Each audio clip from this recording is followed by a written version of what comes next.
আসসালামু আলাইকুম বন্ধুরা, আজকে আমি মচমচে বেগুনের চপ বানিয়ে দেখাবো। প্রথমে পরিমাণ মতো বেসন নিয়ে নিব, 2 কাপ বেসন, 1 কাপ চালের গুঁড়া নিয়ে নিব।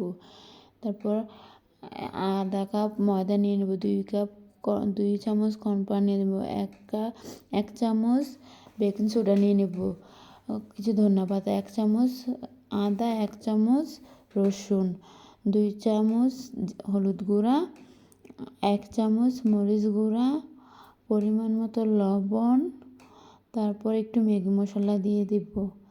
তারপর দিয়ে আমি এখন পানি দিয়ে ভালোভাবে গুলে নিব। এই তো আমি এখন গুলে নেব সুন্দর করে। এই তো আমি তো গুলতেছি একটু অল্প অল্প করে পানি দিয়ে, একসাথে পানি দিলে দলা বেঁধে যাবে। এখন আমি একটু তেল দিয়ে দিব। তেল দিয়ে এখন আমি আরেকটু গুলে নিব ভালোভাবে, এগুলোকে গুলে নিব। গুললে যখন দেখব আমার ডোটা গাঢ়ও না পাতলাও না, আমার হাত থেকে পড়ে যায়, তাহলে বুঝবেন যে এ তো বেগুনের চপের জন্য রেডি হয়ে গেছে।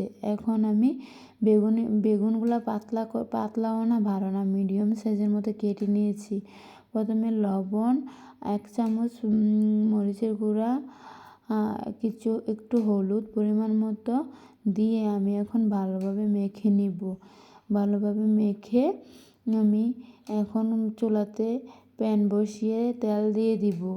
আমার তেলটা পরিমাণ মতো গরম হয়ে গেছে। এখন আমি বেগুনিগুলো দিয়ে দিব বেসনে চুবিয়ে। এই তো আমি দিয়ে দিলাম। এই তো আমার বেগুনিগুলো ভালোভাবে ভাজা হয়ে গেছে। কতটা পারফেক্ট হয়েছে দেখেন, কতটা মচমচ হয়েছে, কতটা লোভনীয় হয়েছে, কতটা দেখতে সুন্দর হয়েছে, খুব মচমচে। এইভাবে একবার হলেও বানিয়ে দেখবেন। আসসালামু আলাইকুম।